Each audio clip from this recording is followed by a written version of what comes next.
Well, we witnessed the Shimron Hetmeyer show at the Wankhede Stadium for the second game running at that ground. Rajasthan Royals batters had to do it the hard way and eventually take his team to what is certainly a score that they can fight with. They did fight with Bangalore with 169. Can they end up on the right side of the result against Lucknow with 165? That's what they've got, and it makes for compelling conversation on Maruti Suzuki presents ESPN Cricket for T20 Timeout, powered by Q95G. We have retired out Sanjay Manjrekar, and we've brought in Wasim Jaffer, and we will hear from Carlos Brathwaite too in just a second. Firstly, before I get to the big retired out chat, what sort of score is 165, Wasim, at the Wankhede? I think it gave them a little bit of chance. I think if any bowling attack can defend the total, it would be Rajasthan Royals. So you will back them to defend. But no team has defended a total in this ground. So it will be interesting, but they've got the bowling. I think Hetmeyer gave them a chance. I think he's played an outstanding inning. I think sometimes if I feel he's very, very underrated. If you put him in the bracket of Andre Russell, Kieron Pollard, even to that matter, Nicholas Pooran. But he goes underrated. He's out of West Indies side, but he shows the value and the power that he possesses. I think he's very, very underrated as a finisher. Played a fantastic knock. Yeah, I mean, we must continue this conversation praising Shimron Hetmeyer, who was going at a run of ball 14 when he was dropped. He then got just, 21 of his first 25 and has gone mad then towards the end of the innings. The names that Wasim mentions, Carlos, the kind that develop a reputation for finishing games. The one thing we don't necessarily expect from them is that they finish every time or they get a score every time they bat. Let me read out Shimron Hetmeyer's scores to you this season. I think it'll make for good reading if you're a fan of Shimron Hetmeyer. He's got 32 of 13, 35 of 14, 42 not out of 31, and today this outstanding 59 of 36. Tells you something about his game? This is why he's one of my favourite players, Raunak. He can play a spin very well, and I think from over 7 to 15, that is what he has above all the other names that was mentioned by Wasim. And I think his hitting is underrated. I think he as a batter, I think people know that he can play, but I think the ability to switch it on like he did today, not a lot of people rate him as highly as I think he should be. And it just shows his versatility, that he could be used as someone to back up the order, see through tricky periods, go out and run a ball. But he can also get you 32 off 13, whether that's from the beginning as he did in one of the earlier games, or today when he just flipped the switch. And unfortunately, Jason Holder had to feel the brunt of it. But Shimron Hetmeyer is an exceptional talent, and I don't think it'll go unnoticed for too long, the sort of form that he's in. Is this the kind of innings that gives you greater satisfaction, Carlos? I think in almost all the other innings, you would have had one batter going crazy, like Josh Butler or somebody else contributing runs. Today he's had to do it the hard way, nearly running out of partners, early wickets fallen. This kind of innings take something else? I just think the fact that he was able to play other innings before and then come and play this innings, I think this innings satisfied me because it proves his versatility and flexibility. There's not many batsmen in the world that can do what Shimron Hetmeyer does. And I wouldn't even class him with a Pollard and a Russell because he's that good finishing. But you're talking about the likes of Josh Butler that could play that holding, run a ball, and then all of a sudden, boom, explode. Virat Kohli probably 3 years ago, or that year when he got the 900 runs, you see the way that he would absorb pressure and momentum and then transfer it onto the team. There are not many players that can do what Shimron Hetmeyer does and flip the switch as quickly as he does, and go from your Rahane straight to a Russell. And I think for that, some teams probably don't understand how best to use him. And that's why he finds himself in a situation where one day it might be 10 balls he faces, the other day he might have to face 35. But I think it's a feather in his cap that he's found a way this season to be good and excel in both situations. We've seen in the last game, Wasim, that hitting Jason Holder, even his full balls, aren't as easy. You think it might be in the slot. Today, Sanju Samson's got out to a full toss, but Hetmeyer, some serious hitting against Holder, who's in pretty decent form. Yeah, he did. I mean, he showed his versatility, hitting him with over cover, hitting towards mid wicket. So, I mean, he doesn't confuse himself. Anything is wide, he goes outside off stump. Anything in between, he goes over mid wicket and mid on. So, he has, different areas to hit. That makes him such a dangerous batter. And the low full tosses, sometimes you see batters like today, Sanju Samson missed a low full toss, but he doesn't miss many. I mean, anything that hits his bat goes a long way. Sum up those first few wickets for me, Wasim. You had Josh Butler missing one, Sanju Samson missing one. Was there something in the surface that was challenging? It didn't look like there was something extraordinary done by the bowlers to get those wickets. No, I don't think so. I think Josh Butler just missed a straight one. Probably law of averages caught up with him. You can't expect him to go. I mean, especially in T20 format, he's bound to get out, and they are too reliant, I feel, on Josh Butler to get them going. And when Sanju Samson gets out, that's the problem. And they are not confident enough to send Riyan Parag in the 10th over. Shows that how much they're dependent on those two. So I sometimes feel that they can set Josh Butler and Sanju Samson apart. Probably Samson can bat at 4, maybe Riyan Parag or maybe Karun Nair sitting out can come in at number 3, and they can take the batting to longer distance. I feel number 5 is Hetmeyer, and then Rasi can probably bat at 6, which gives them power at the back end. But I think they did a good job by getting that 165. It didn't look like the wicket had any demons. It just, they were lucky that Kunal Pandya dropped that catch. Yeah. Otherwise, it was, was not looking that they'll get past 130 as well. Okay, so since you brought it up, you've given us your reason. You think they don't have the confidence in Parag. Did you agree with the decision at the time to send him in to send Ashwin in ahead of Parag? It was okay if Ashwin had batted for 5 overs, but I mean, if he's your main batter, he doesn't bowl many overs. So if you're not confident enough to send him to face 10 overs, which is like 60 balls, he'll probably face 30 at best.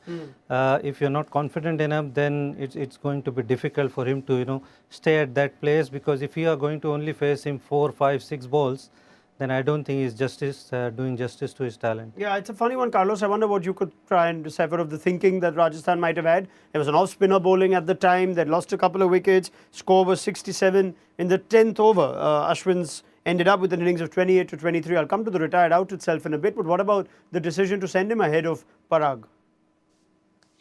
Yeah, well, I always figured that at some point in time they would have used that card where if they get into a spot of bother, Ashwin would have gone. But I'm not sure they were in that much of a spot of bother, to be honest. I just felt it was a situation that if someone got 10, 11, 12 balls and they were able to get a runner ball, that they could have extra balls to get momentum into the innings the same way that Hetmeyer did. And as Wasim said, if Riyan Parag isn't going to bowl, he's playing as a batsman.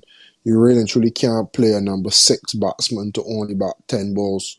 And if you only can let him bat after the 15th over, 16th over, then essentially that's how many balls he's going to bat. So I thought today was a perfect opportunity for him to go in, knock some balls around, get some confidence under his belt, hit a few out the middle where they go to the sweeper or to the boundary, and then be able to transition, go through the gears, get some momentum. And you would expect that if he bats those 23 balls, that it would be more than 28. He'd be able to go right through the gears, probably get 30, 35, and there'd be 10 or 15 runs ahead of where they are now. You would go with that, Wasim, especially considering that Riyan Parag is captain for his state side. He plays high up the order in domestic cricket, so he's surely capable of batting 20, 30 balls? I think he's a good enough batter to bat at 3, 4. He's got all the shots. He does finishing job for RR for so many years. So I think it's worth, because I feel Sanju Samson, comes in so early and then he plays so many shots, he takes so many risks, and sometimes you are 2, 3 down too early, and then it's up to Hetmeyer and the other guys, Rasi van der Dusen and Riyan Parag, who you are not confident enough to send up. So I feel somebody batting at number 3 and setting Josh Butler and Sanju Samson apart, I think that will do a good job, because sometimes you're too reliant, I feel, on Josh Butler. Okay, fair enough. Make what you will of that. He was struggling for a bit until he finally got a couple of sixes away of K. Gautam to at least make that score look better, 28 of 23 at the end. Now let's get their verdict on the retired out with just a few balls to go. Wasim, thoughts? I think it was a good decision. I also felt that Parag has to come out now. Either I didn't expected that he was going to be retired out, but that was the time for Rian Parag to face 10, 12 balls. But I think it was a good thing that he was retired out and Parag could come and hit a six, because Ashwin was never going to hit 2, 3 sixes on a row. If you were going to try that, did you wait too long for it, or is that the only time you can try it when you know it can't possibly backfire? Carlos Brathwaite, your thoughts on the retired out? I like to see daring things done in daring situations. So I'd love to see it happen probably over earlier. In Barbados, when someone is batting too slow, you tell them cut down and come in, meaning basically hit your wicket and come off. And that's essentially what Rajasthan did. Ashwin, come off. But yeah, I mean, it's not something we've seen very often. But how often have we thought, yeah, he's batted 5 balls too much, couldn't get away, couldn't get out, and as a result, we've lost a bit of momentum. So I think it was gutsy from Rajasthan. I think just because it hasn't been done that much, they were a little reluctant to do it a bit earlier. And I guess it looked really stupid if you retire him out over early, and then the last over you're asking number 10 and 11 to hold on and bat all 20. But I think moving forward, it's something we'll probably see a lot more of. And once it's done in the right timing and give the players enough balls to actually make an impact, is something that will become a part of the game. Okay, we'll find out if what they've done is something they'll try again, whether other teams will try it. And well, we did see Trent Bolt back. There'd be enough jokes in the Kiwi camp of Bolt batting at number 8, which is quite high. You think for him too. But anyway, let's. There's a great spell from K. Gautam, which we should discuss. But players already out the field, so we'll save that chat for the end of the game because Gautam's been excellent. Let's just get a quick prediction as KL Rahul and Quinton de Kock what out. 165. You backing the chasing team, Wasim, Lucknow? I'll back Lucknow to chase this one. Raunak, for a change, I'll keep it easy and simple. Okay, that's nice of you. But RCB also did win chasing, but they didn't make it easy. It took a great finishing innings from Dinesh Karthik. Are you expecting this game to go close? I think it will probably go towards 19th to 20th over. I feel this bowling attack can make things difficult. So yeah, but I feel Lucknow should get over the line. Carlos, very quickly, Lucknow or Rajasthan? Same thing. Due and not an imposing total. I think that the chasing team should win. So money on Lucknow. Excellent. In parts of the world where you can put your money on Lucknow, of course, Carlos. Thank you very much to Carlos Brathwaite and Wasim Jaffer. We will see where their predictions stand. I'll keep them on for a second and see if they want to change their prediction, because at the corner of my eye, Trent Bolt has made an absolute mess of KL Rahul's stumps, who's been dismissed first ball. That's 2 stumps out of the ground. Vicious banana swing. Is that what we call it? At least lots of swing. Are we reconsidering that prediction? Yeah, and for a change, he came around the stump. That was very, very strange. I didn't see that. All right, so then just the first ball. swing. So that was probably good strategy. First ball on the dot. He did get out to Shaheen Afridi, but that was over the stump. So very good start. And as I said, this attack can make things difficult. So they've got the perfect start. Are you reconsidering your prediction or? Not at the moment. I'll stick to my words. Carlos, is that money going anywhere else after Rahul gets out first ball? No, but if we get a second ball wicket, I just may start to think. So let's go off here before I go change my prediction. Prediction still on Lucknow. I could do that. The only reason I'll hang around a bit longer was today was the day to have an extra opener in your team. Evan Lewis has been dropped. I wonder if Marcus Stoinis is going to walk in at number 3 or whether they're going to try something cute. There's no Manish Pandey in this side. Let me just get that quick comment from Wasim Jaffer. Stoinis to walk in now this early, or are you going to send a proper batter? Looks like K. Gautam's coming. Surely we can go in a couple of minutes now. K. Gautam's batting 3. I don't see him last too long, to be honest. You don't see him lasting too long. Carlos, what's going on? Night watchman. Gautam can handle. He can handle himself with the bat, and I think there's more case of just try to take Trent Bolt off his line and length, almost pinch hitter type. But I would love to see Stoinis come in. He opens the batting in Australia for the Melbourne Stars. And if you're going to bat him at 3, you have to be able to back him if the wicket falls on the first ball to go out there and do what he would do for the Stars anyway. So a little disappointed in that, but it's also a positive option to send the pinch hitter and tell him go have some fun. And if they can get into this 160 as quickly as possible, it Oh. helps him in order to have an easier job. Carlos, let me cut you in, and we should go off air, Don't should we? don't He's don't been tell me out. something He's else been out. happened.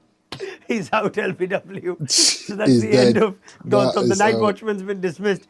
Oh my God. I did say that. Wasim. Yeah, I don't see him lasting too long. So Yeah. that prediction has come right. That first ball would tell you, if anything, that I mean the best of Indian batters have struggled when Trent Bolt gets it right.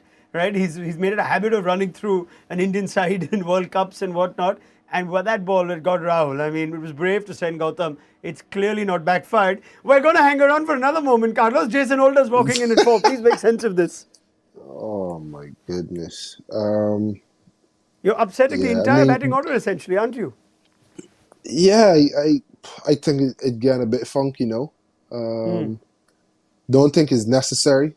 I'll just say you drop Evan Lewis to play Stoinis. Um, yeah. In one of the wins, you can switch at halftime. Can you switch after 3 balls? I'm sure Evan would be padded up and walking out next if you could. But yeah, I don't see the reason for it. Jason is a quality player, and we Yes. can see from his test stats that he can obviously play the swinging ball. But is it necessary? I am not entirely sure. And then you face the situation where you lose 2 or 3 wickets in the power play, you hardly ever win games. So I would have been Wasim. tempted. I would have been tempted to send Krunal Pandya because uh, you need Jason Holder when you're chasing 10, 11 and over in the end. So I was surprised that Krunal Pandya has not been used because I think he's a better option coming in the power play and just have a swing. 2 left-handers, you might introduce spin. So surprised to see Jason Holder coming in. Maybe he's coming in next. If we wait a couple of balls, we'll see him also. Only that's left. But I'll tell you what, this is funky, like Carlos says. I'm guessing this is clearly planned, right? Because how quickly Jason Holder's walked out. So probably 4 or 5 guys have been told to pad up in the event of exactly this happening. This is mental. Let's pick up the conversation at the end. Anyone wants to reconsider their predictions now after 2 wickets have fallen? Wasim still No, backing Lucknow to chase? I'll still backing Lucknow. Carlos still backing Lucknow to chase? mm, still, I Oh, still back Lord. them. We just need to get past this opening over and new ball, and Now, then get stuck in. I do not like the funkiness. There are 2 slips for Trent Bolt. There's Chahal and Ashwin. I'm going to go for Rajasthan. Surely, I normally don't give a prediction, but no, this is mental from Lucknow. We will find out what this game is all about at the end of it all. Join us then on Maruti Suzuki presents ESPN Cricket for T20 Timeout, powered by IQ 95G.